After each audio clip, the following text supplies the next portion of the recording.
especially from the race, and just having the costumes made the memories even more fun and just enhanced the overall experience.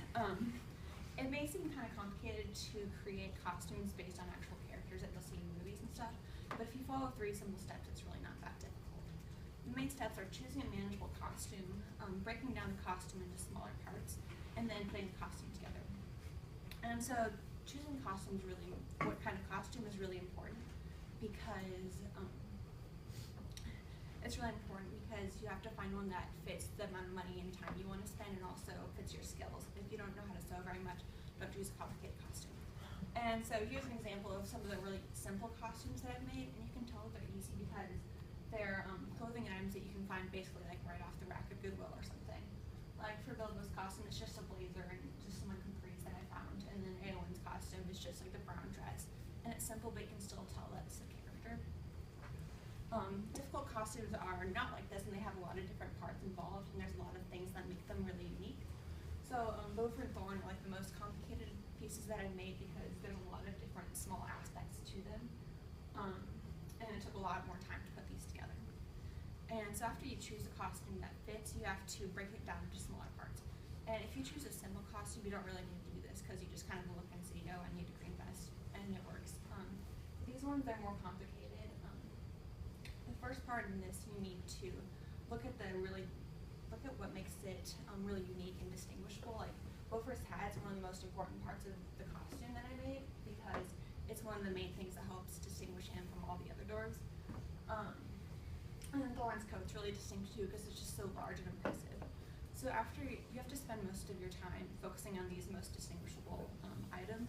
So then you have to break those down into smaller parts. So for example, Thorn's robe, you can't just find that at Goodwill. And so what I did for that is I found like a trench coat sort of thing.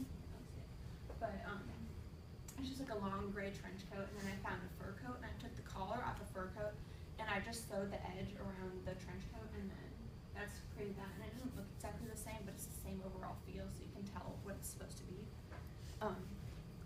So then after you break down the complicated pieces into smaller parts, you can't forget just like the small, less detailed parts, like Beaufort's got the brown pants on, or Thorn's got like a gray long sleeve shirt.